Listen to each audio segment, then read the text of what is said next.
Sir வணக்கம். வணக்கம் sir.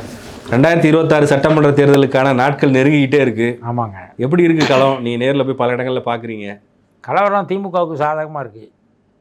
என்ன சார் ஒரே வார்த்தையில் சொல்லி முடிச்சிட்டிங்களே? ஆமாம், உண்மை தானே. அவங்க தான் வேலையை பார்த்துக்கிட்டு இருக்காங்க. மரியாதைக்குரிய எடப்பாடி பழனிசாமி அவர்கள் வந்து கூட்டணியிலையும் சேர்த்துக்கிட்டு அவர் வேலையை பார்க்க விடாமல் பாஜக பண்ணிக்கிட்டு இருக்கு. நாலா பக்கமும் அவருக்கு இடையூறு பண்ணிக்கிட்டு. பிஜேபியா? ஆமாம், அவர் கூட்டணியில் இருக்கிறத தவிர டெய்லி அவங்க கூட்டு ஒழுக்கம் பேசிக்கிட்டு தான் இருக்காங்க. அவங்க கலவரத்தை உண்டு பண்ணிட்டு தான் இருக்காங்க அந்த கட்சி உள்ள. இது வரைக்கும் நிறுத்தலை அவங்க. அப்படிங்கும்போது அவர் மன நிம்மதியை கருத்துக்கிட்டு இருக்காங்க. அதனால் அவருடைய சிந்தனை எல்லாமே வந்து தன்னை முதல்ல வந்து நிலைநிறுத்தி கொடுறதுல இருக்கார். இப்போ ஒரு தேர்தலில் ஜெயிக்கிறது இல்லை. அவர் முடிவுக்கே வந்துட்டாரா ஜெயிக்க முடியாதுன்ற அப்படி ஒரு எண்ணத்துக்கு? இப்போ அவருடைய செயல்பாடெலாம் அதுதாங்க காட்டுது. நம்ம முதல்ல இதுலேருந்து வெளியே வந்தால் போகிறோன்ற கட்டத்தில் இருக்கார். ஓகே. ஏன்னா பாஜகவுடைய அந்த அளவுக்கு அவருக்கு டார்ச்சர் போயிட்டுருக்கு. பாஜக வந்து அரசியலுக்கான முன்னெடுப்பு எதுவுமே இங்கே பண்ணலை. மக்களுக்கான பிரச்சனையை பற்றி அவங்க எந்த கட்டத்துலையும் யார்ட்டையும் பேசுனதும் கிடையாது. மக்களுக்கான பிரச்சனை எடுத்துகிட்டு போய் போராடணும். விளக்கேற்றுறேன், 100 வருஷத்துக்கு முன்னாடி நின்று போனது இப்போ விளக்கேற்றணும், இதனால் என்ன பிரயோஜனம்னு தெரியலை. அப்புறம் இந்துக்களே ஒன்றுபடுங்கள்ங்கிறாங்க டெய்லி. நாங்கள்லாம் ஒன்றா தான் இருக்கோம். பிஜேபியோட சேர்ந்தால் தான் ஒன்று சேருவோம்னா அது என்ன விதமான லாஜிக்குன்னு தெரியல. இல்லை பிஜேபியை தான் ஆத்தரைசேட் கொடுக்கணுமா எங்களுக்கு? நாங்கள்லாம் இந்துக்கள்னு இவங்கள்ட்ட வாங்கிட்டு போகிறோமா என்னன்னு தெரியலை. அதனால் வந்து அவர் எடப்பாடி பழனிசாமியோட அதிமுகவினுடைய ஓட்டு வங்கியவே சிதைக்கிறதுக்கு என்னென்ன வழியோ அது பூரா பாஜக பார்த்துக்கிட்டு இருக்குது. பாஜகவுக்கு தெரியும் நமக்கு பூத்து கமிட்டி இல்லை, ஓட்டு மூழ்வாதுன்னு தெரியும். அதனால் முடிஞ்ச வரைக்கும் அதிமுக அழிக்கிற வேலையை இந்த 2026 கையில் எடுத்திருக்காங்க. அந்த யுத்தத்தில் அவங்க ஜெயிப்பாங்கன்னு நம்பிக்கை இருக்குது. இப்போ இந்த திருப்பரங்குன்றத்தை அவங்க கையில் எடுத்திருக்காங்க இல்லையா? இப்போ எலெக்ஷனில் அவங்களுக்கு பலன் தரும்னு நினைக்கிறாங்க. ஒரு பலன் தராது, ஒரு பலனும் தராது. அவங்களா பேசிகிட்டு இருக்க வேண்டியதான். அவங்களுக்கு அதெல்லாம் நோக்கம் இல்லை சார். இப்போ பிஜேபியை பொறுத்த வரைக்கும் திருப்பரங்குன்றம் இதெல்லாம் மேட்ரு கிடையாது.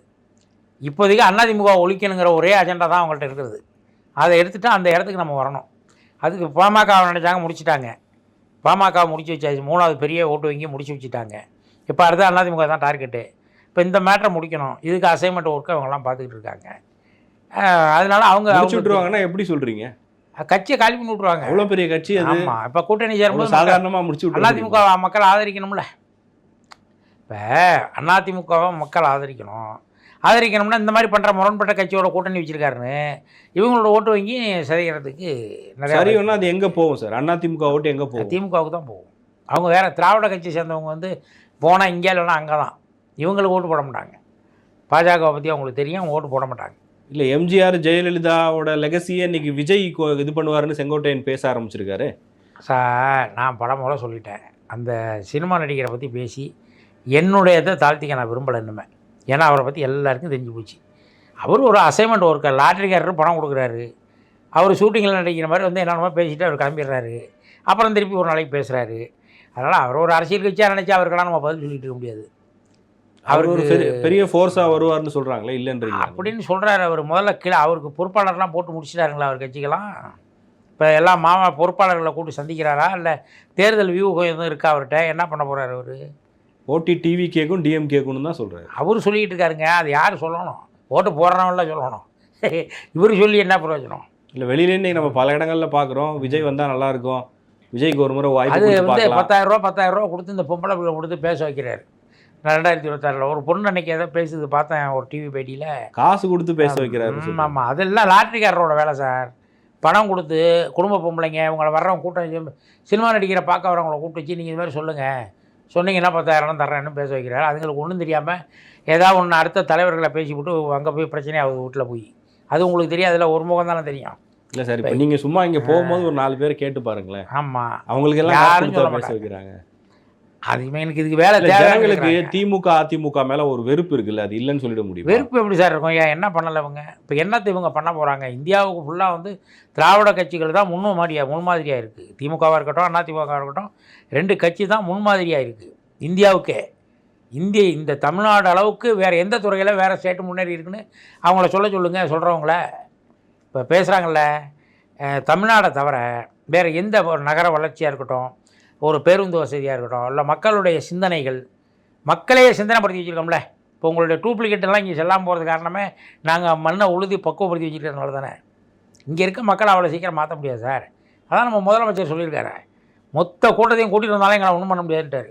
சங்கிப்படையை மொத்தமாக கூப்பிட்டு வந்தாலும் ஒன்றும் பண்ண முடியாதுன்னு அது சொல்கிறீங்க. அம்மா நான் தான் சொல்கிறேன் உங்களுக்கு, இது மாதிரி யாரும் சொல்லலையே. கல்கட்டாவில் சொல்கிறாங்க அந்த அம்மா. அதுக்கு பிறகு நம்ம தானே சொல்கிறோம். அது ஏதோ ஒன்று அவங்க அவங்க வந்து இப்போ கலவரத்தை தூண்டணும்.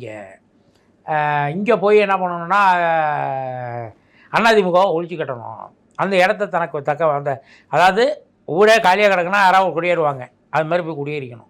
அந்த கட்டத்தில் தான் அவங்க வேலை பார்க்குறாங்க. அவங்களும் ஜெயிக்கணும்னா தெரியாது. அவங்க சரி, திமுக ஜெயிக்கும்னு சொல்கிறீங்க, எத்தனை இடங்களில் ஜெயிக்கும்னு நீங்கள் கணிக்கிறீங்க? கண்டிப்பாக வந்து அவங்க வந்து ஒரு 150 இடங்களில் ஜெயிப்பாங்க சார். அதுக்கான வாய்ப்புகள் வந்து கொட்டி கிடக்கு. நான் வந்து அந்த கட்சி கிடையாதுங்க. அந்த வாய்ப்பு கொட்டி கிடக்கு. எப்படின்னா இவங்களே வழியை ரூட்டெல்லாம் கிளியராக போட்டு கொடுத்துட்டாங்க.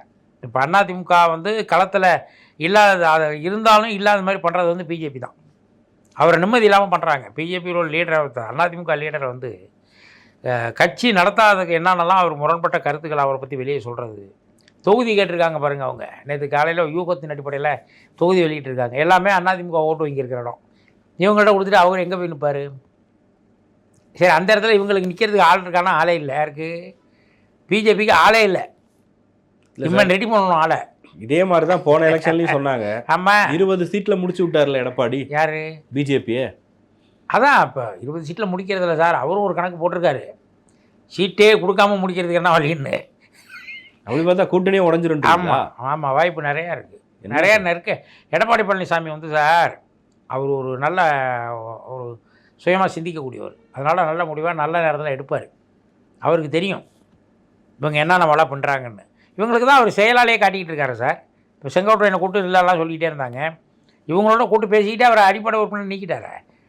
அடுத்தடுத்து இப்போ இவங்க வந்து சீட்டு கேட்டுக்கிட்டு இருக்காங்க, இடம் கேட்டுக்கிட்டு இருக்காங்க. அவர் வந்து மனு வாங்கிட்டு இருக்காரு, பார்த்தீங்களா இல்லையா? அப்போ இதில் செயலில் காட்டுறாரு, நீங்கள் என் வேலை நடந்துக்கிட்டே இருக்கும், நீங்கள் என்ன சொல்ல வரீங்கன்னு கேட்குறாரு. அதான் சார், இவங்க இந்த அமித்ஷா நாடகம், மோடி நாடகம், இதெல்லாம் இங்கே வந்து ஒன்றும் ஆகாது. இதெல்லாம் வடக்க போடலாம். அமித்ஷா சொன்னதை பார்த்தீங்கல்ல, என்ன சொல்லியிருக்காரு? அடுத்து எங்கள் டார்கெட்டு மேற்கு வங்கமும் தமிழ்நாடும் தான் சொல்லியிருக்காரு. ரைட்டு, என்ன டார்கெட் அது? அவரை தான் கேட்கணும், என்ன டார்கெட்? அவர் எல்லா இடத்துலையும் சொல்லி வச்சு அடிக்கிறாரு. இப்போ என்னமோ வந்தே மாதிரம் நிகழ்ச்சி நடத்திக்கிட்டு இருக்காரு, பார்லிமெண்ட்டை கூட்டி வச்சுக்கிட்டு. நம்ம பார்லிமெண்ட்டில் பேச வேண்டிய விவகாரம் எவ்வளோ இருக்குது. வந்தே மாதிரம் எல்லாருக்கும் பாட தெரியும், இவங்க 2 பேரை தவிர. யாருக்கு? பிஜேபிக்காரங்களுக்கு தான் சார் வந்தே மாதிரம் பாட தெரியாது. காலையிலே நேற்று கல்கத்தா எம்பி கேட்டிருக்காங்க பார்லிமெண்ட்டில். அவங்க பாடி காட்டிட்டாங்க. நான் பாடிட்டேன், நீங்கள் பாடுங்கன்னு சொல்லிட்டாங்க. இவங்க எங்கேயும் பாட வேண்டியதானே உடனே? பார்லிமெண்ட்டுங்கிறது மக்கள் பிரச்சனையை பற்றி பேச. நீ வந்தே மாதிரம் பாட்டை பற்றி விவாதிக்கிறதுக்கு 9 நாள் 8 நாள் 10 நாள்னா அது எதுக்கு? அது என்ன விவாதிக்க போகிறீங்க? அது இப்போ எல்லாருக்கும் தெரியாது. அதை கொண்டு என்ன விவாதிக்க போகிறீங்க? இல்லை, நம்ம என்ன சொன்னாலும் தேர்தல் மேலே தேர்தல் அவங்க ஜெயிச்சுக்கிட்டே தானே சார் இருக்காங்க பிஜேபி. அங்கெல்லாம் ஜெயிக்கலாம் சார். அடுத்து இங்கே தானே சொல்கிறாங்க. அவர் சொல்லுவார், அவர் சொல்லாமல் என்ன செய்வார்? முதல்ல அவரை பூத்து கமிட்டி வந்து போட சொல்லுங்கள். அவரே தானே வந்து சொல்கிறார், என்ன போடலன்னு கட்சி தலைவர்கள்லாம் கொண்டு திட்டிக்கிட்டு இருக்காரு. இப்போ நயினார் மாட்டிக்கிட்டு முழிக்கிறார். நயினார் ஒரு நாகரிகமான அரசியல்வாதி. இவங்கள்ட்ட போய் மாட்டிக்கிட்டு அவர் ரொம்ப தத்தளிச்சிட்டு இருக்கார், என்ன பண்ணுறதுன்னு தெரியாமல். இதுதான் உண்மை நிலைமை. அண்ணாமலைக்கு நயினாருக்கும் சண்டை ஒன்று போயிட்டு இருக்குன்னு அது வேற சொல்கிறாங்களே. அண்ணாமலையை பற்றி தான் அவங்க கட்சிக்காரர் கல்யாணராமன் வந்து தெளிவாக சொல்லியிருக்காருங்களே. உங்கள்கிட்ட தான் சொல்லியிருக்காருன்னு நினைக்கிறேன், நம்ம சொல்லலை, அவர் தான் சொல்லியிருக்காரு. 10 வருஷம் பச்சைங்களை கையெழுத்து போட்டானாரு, 4.5 வருஷம் தான் அங்கே வேலை பார்த்தாருன்னு அவர் தான் சொல்லியிருக்காரு, நம்ம சொல்லலை அதெல்லாம். அதே மாதிரி இவர் வந்து பொய்யை மொத்தமாக குத்தகைக்கு எடுத்துக்கிட்டாருன்னு அவர் தான் சொல்லியிருக்காரு. அண்ணாமலைக்கு இங்கே வந்து அரசியல் பண்ணுறதுக்கான எந்த யோக்கியதையுமே இல்லைங்க. அவர் அரசியல்வாதியே கிடையாது. ஒரு பாட்டுக்கு எதோ ஒன்று வாயில் வந்தெல்லாம் சொல்லிக்கிட்டு நம்ம உங்கள் ஒன்றுக்கு இப்போ பத்திரிகைக்காரங்க ஒன்று கேட்டால் அவர் ஒன்று பதில் சொல்கிறாரு. நம்ம உலகத்தில் அவருக்கு தான் எல்லாம் தெரிஞ்ச மாதிரி, உலகத்திலே அவருக்கு தெரிஞ்ச விஷயம் வேறு யாருக்குமே தெரியலங்கிற மாதிரி ஒரு மாயை ஏற்படுத்திட்டு சுற்றினார். இப்போ கட்டம் கட்டி வச்சுருக்காங்க. விரைவில் அவர் மேலேயே நடவடிக்கை வரும்னு ஒரு கேள்வி வருது. அது நடக்கும். இவ்வளோ அங்கே வாடகை கொடுத்தா இங்கே வாடகை எங்கள் ஃப்ரெண்டு கொடுக்குறான், அவங்க கொடுக்குறான்னாரு. இப்போ கடைசியில் இத்தனை கோடி ரூபாய்க்கு சொத்து எப்படி வாங்கினீங்கன்னா நான் வாங்கக்கூடாதாங்கிறாரு. இதெல்லாம் பேச்சுங்களா அது? இப்போ என்னமோ கோர்ட்டில் போய் நான் டிஆர் பாலா நேராக கேள்வி கேட்குறேங்கிறாரு.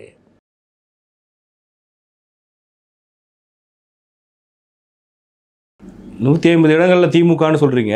அதிமுகவுக்கு எந்த மாதிரியான ஒரு பர்ஃபார்மன்ஸ் இருக்கும் நீங்கள் பார்க்குறீங்க? அவங்க எப்படி பர்ஃபார்ம் பண்ணுவான்னு பார்க்குறீங்க? அதிமுகவுக்கு இப்போ 150 இடம்னா ஒரு 50 இடம் அதிமுகவுக்கு வரும் சார்.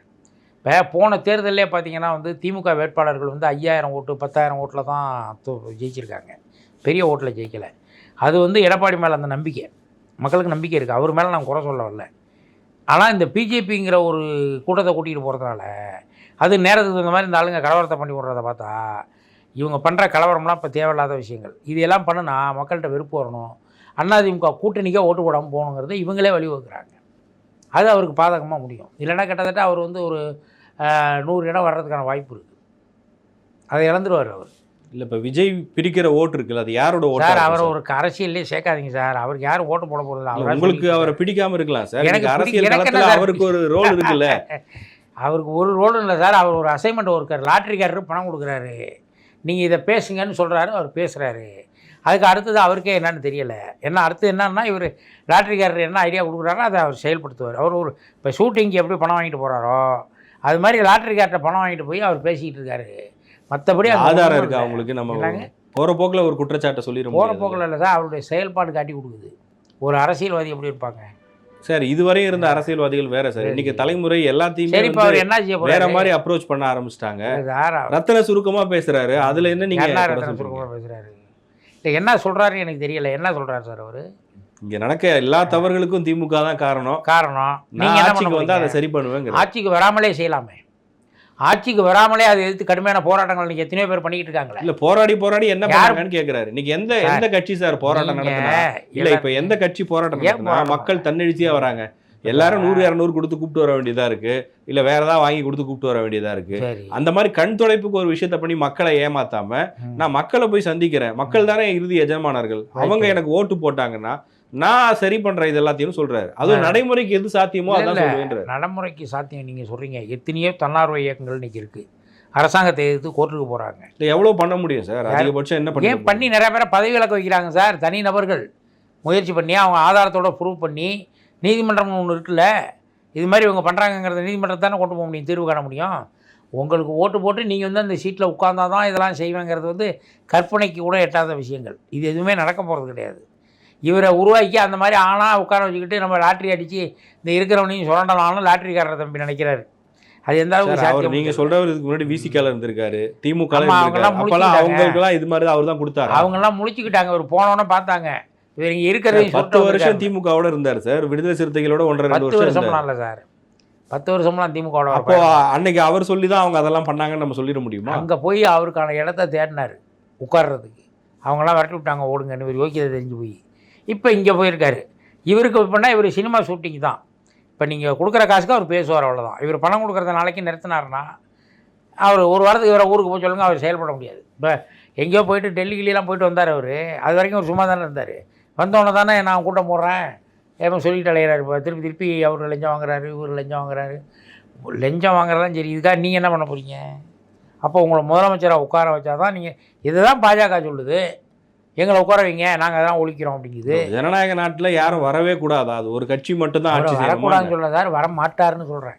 வரக்கூடாது. மக்களுடைய ஆதரவு இருக்க மாதிரி தெரியுது. எங்க பார்த்தாலும் கூட்டம் வருது. அவரை பார்க்கறதுக்கு மட்டுமா வருது சார்? சில கட்சி துண்டெல்லாம் போட்டுட்டு வராங்க சார். நம்ம துண்டு வந்து வாங்கி அங்கேயே கொடுத்துட்றாங்க சார். வண்டி ஏற்ற இடத்துலயே துண்டு அங்கேயே கொடுத்துட்றாங்க. அந்த கூட்டமே காசு கொடுத்து கூப்பிட்டு வர கூட்டம் காசு கிடையாதுங்க.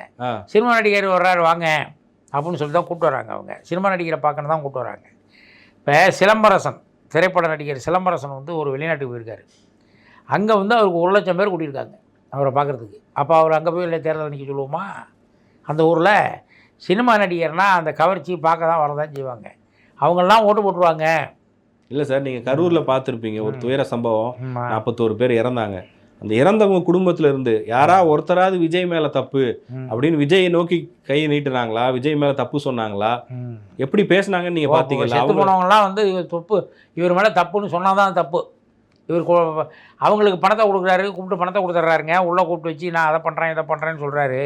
அவங்க அதை நம்புகிறாங்க. ரெண்டாவது சார், அவங்க வீட்டில் ஒரு உயிரிழப்பு நடந்திருந்த பிறகும் கூட சார் விஜய் முதலமைச்சராக வரணும்னு பேசுகிறாங்களே, அவங்க எப்படி எடுத்துப்பீங்க? அது 7-8 கோடி மக்களில் 1 கோடி பேர் அப்படி தான் இருப்பாங்க, பைத்தியம் மாதிரி. அதுக்கெல்லாம் பதில் சொல்லிட்டு இருக்க முடியாது. கரெக்டுங்களா சார்? பொதுமக்களை நம்ம அப்படி குறைச்சி எடை போட்டுற முடியுமா?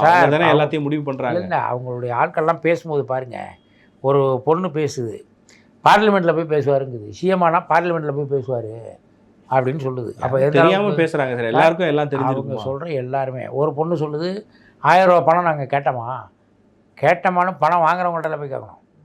பொதுவெளியில் போய் நீங்கள் வந்து பணம் வாங்காதீங்க, அந்த 1000 ரூபாய் வாங்காதீங்கன்னு சொல்லி பாருங்கள். அப்போ விஜய் முதல்ல வீட்டுக்கு வராரான்னு பார்ப்போம். அவர் தான் போய் சொல்லுங்களேன், பணம் வாங்காதீங்க, கொடுக்குறத இலவசம் வேண்டாம்னு சொல்லுங்கள். இதை தாங்க அன்புமணி ஆரம்பித்தார்.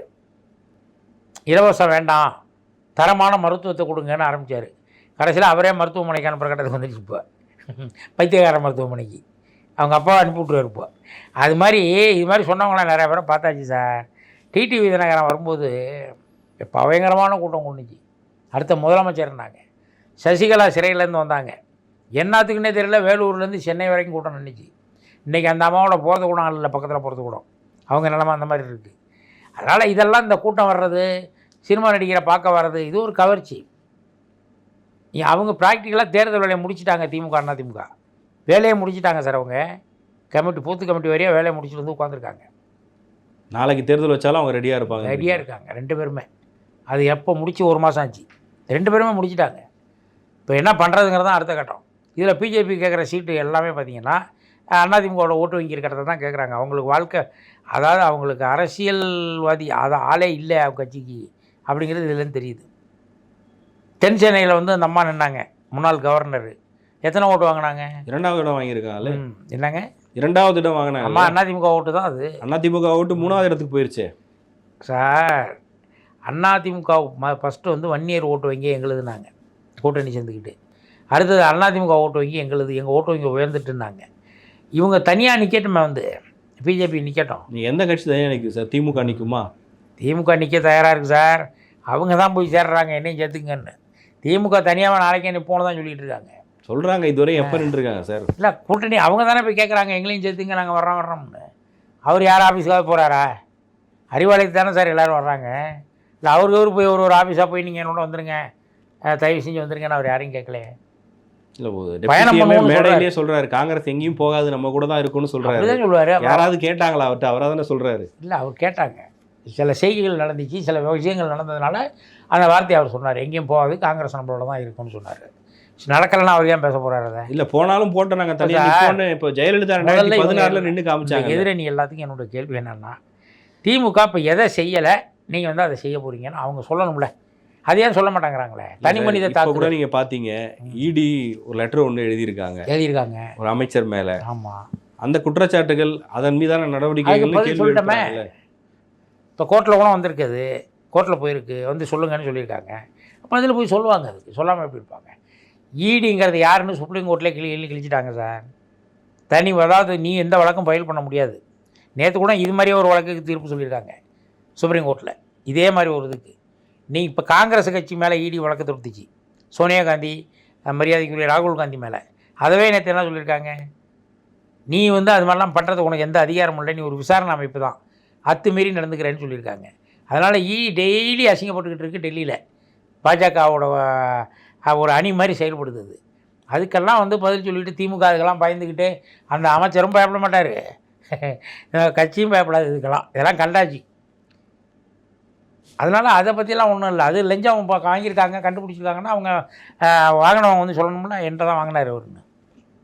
இப்போ இவன் சொல்கிறாங்க சார், ஆதாரங்கள் சமர்ப்பிச்சிருக்கோன்னு தானே சொல்கிறாங்க. ஆதாரம் 1000 இருக்கும், உங்கள் ஆஃபீஸுக்கு வந்திருக்கேன், நீங்கள் வச்சுருக்க ஃபைலெல்லாம் தூக்கிட்டு போய் என்கிட்ட ஆதாரம் இருக்குன்னா அது என்னத்துக்குன்னு உங்களை கேட்டால் தானே தெரியும். கூப்பிட்டு அந்த ஃபைலில் அப்படி எழுதிருக்கீங்களா என்னான்னு உங்களை கேட்டால் தானே தெரியும். யாராவது லஞ்சம் வாங்குறத எழுதி வச்சுருப்பாங்களா? சொல்லுங்கள், அவர்கிட்ட லஞ்சம் வாங்கின 10,000 எவனா எழுதி வைப்பானா? இப்போ அமைச்சர்கிட்ட அவங்க வந்து டார்கெட் பண்ணி பிஜேபி பணம் கேட்குறாங்க, ஒரு பெரிய தொகை. அமைச்சர் கொடுக்க மாட்டேன்ட்டார். அதனால திரும்ப திரும்ப தொல்லை கொடுத்துக்கிட்டே இருப்பாங்க. இப்போ அவங்க போட்ட கேஸெல்லாம் என்ன தராச்சு? இப்போ இபி கேஸ் போட்டுச்சு, நாங்களாம் அப்போ நம்பாத ஒரு இடிக்காரரை பிடிச்சி கோர்ட்டில் ஒப்படைச்சி ஜெயிலில் தள்ளணும். இது வரைக்கும் அவங்க யாரையுமே எதுவுமே பண்ண முடியலையே. இப்போ செந்தில் பாலாஜி வழக்கில் கூட பிடி தொடர்ந்துக்கிட்டு தானே வருது. ஒன்றும் ஒரு பிடிமா தளர்ந்துக்கிட்டு தான் வருது. இந்த கடைசியில் ஒன்றும் இல்லாமல் போயிடும். அது இவங்க எந்த வழக்கில் தீர்ப்பு வாங்கி யார் கொடுத்துருக்காங்க? பணம் வாங்குறாங்க, மிரட்டுறது, நீங்கள் இத்தனை கோடி கொடுங்க, தேர்தல் வருது அப்படின்னு. அதுக்கெல்லாம் அந்த அமைச்சர் பயப்பட மாட்டார். அவர் இவரையும் பார்ப்பார், இன்னும் இது மாதிரி பல ஆயிரம் ஈடியை பார்ப்பார். அதை ஒரு பிரச்சனை எடுக்க முடியாது. நான் என்ன சொல்கிறேன், திமுக மக்களுக்கு என்ன செய்யலை, இவங்க வந்து செய்ய போகிறாங்க, அதை இவங்க சொல்ல வேண்டியது தானே. இன்னதை நீ செய்யாமல் விட்டுட்ட. எஜுகேஷனில் நம்பர் 1ன்னு சொல்லி மத்திய அரசாங்கம் தான் சொல்லுது, அவங்களுடைய ஆய்வு நிறுவனங்கள் தான் சொல்லுது. தமிழ்நாடு தான் தொழிலில் நம்பர் 1ன்னு சொல்லி அவங்க தான் சொல்கிறாங்க, இவங்க சொல்லலை. இப்போ இன்னும் சொல்ல போனால் வடக்கேருந்து இந்திக்காரங்க வந்து இங்கே நோக்கி வர்றது காரணமே வந்து இங்கே போனால் நல்லா வேலை கிடைக்கும் தான் வராங்க. நீங்கள் ஒழுங்காக வேலையெல்லாம் கொடுத்தா அவங்க ஏன் இங்கே வராங்க? யூபி, மத்திய பிரதேசம், பீகார் எங்கேயா கிடந்துட்டு வந்துடுறாங்க பாவம்.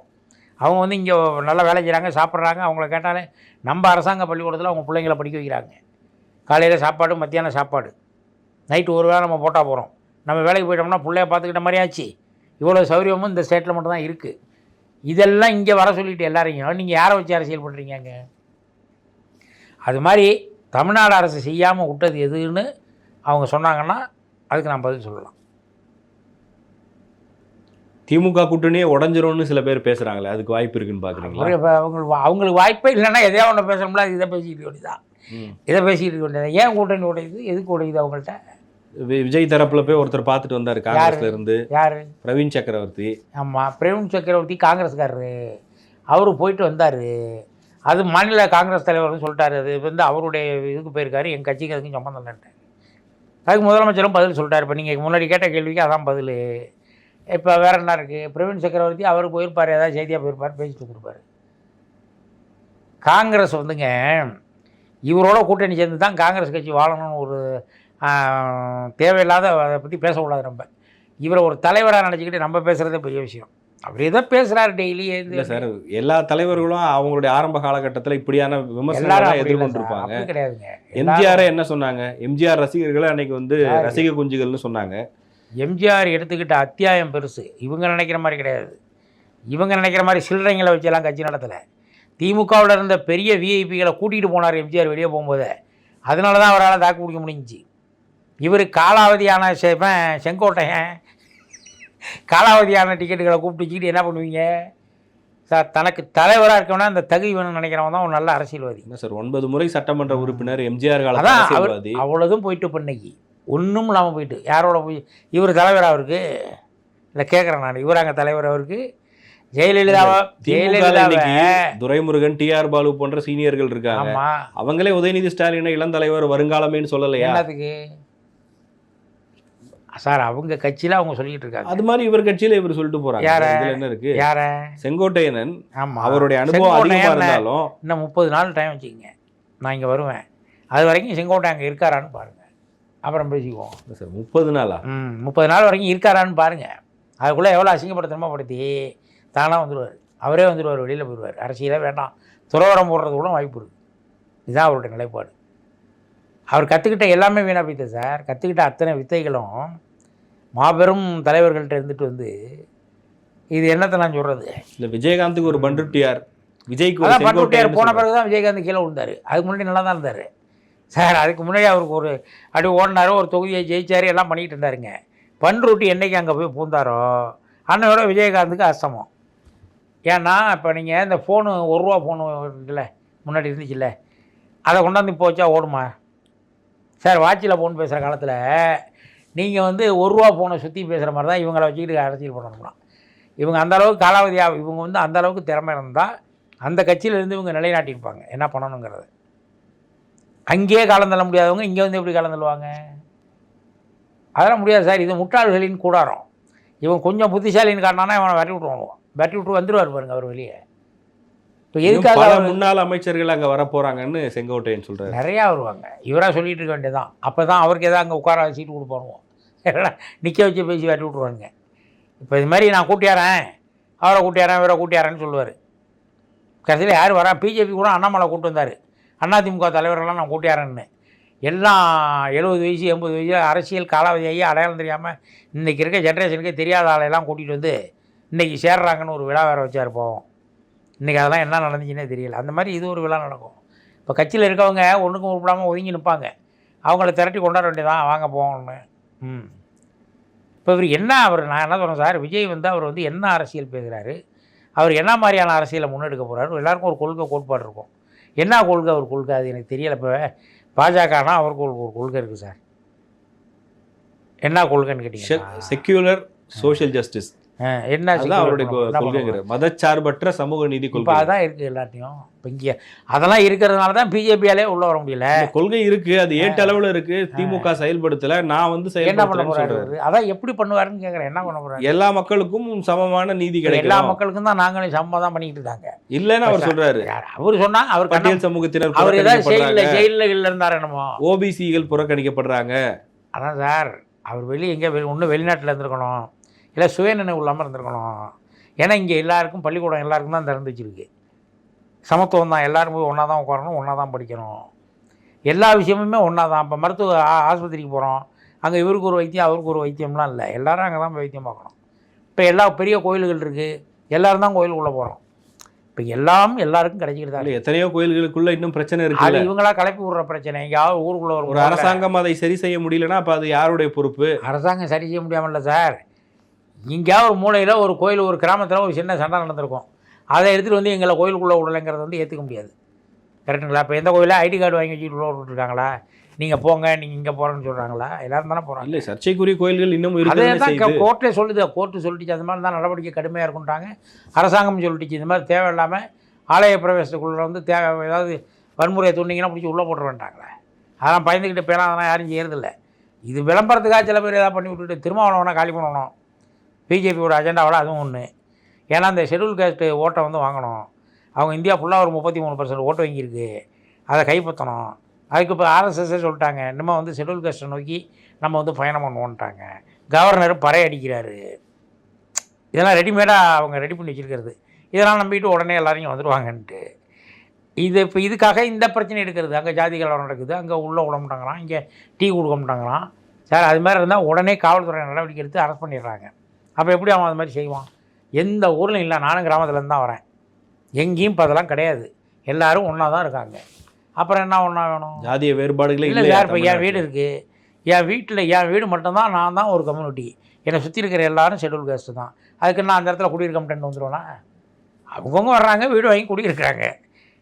அது மாதிரி வந்து ஜாதியெல்லாம் இப்போ யாரும் பார்க்குறதில்ல சார். இவங்களாம் சொல்லிகிட்டு இருக்காங்க. இப்போ எங்களை மாதிரி ஜாதியவாதிகள் என்ன சொல்கிறோம்னா, எங்களுக்கு கிடைக்க வேண்டிய உரிமை கிடைக்கல, ஒடுக்கப்படுறோம், அதை நீங்கள் நிவர்த்தி பண்ணுங்கன்னு தான் நம்ம கேட்டுக்கிட்டு இருக்கோம்.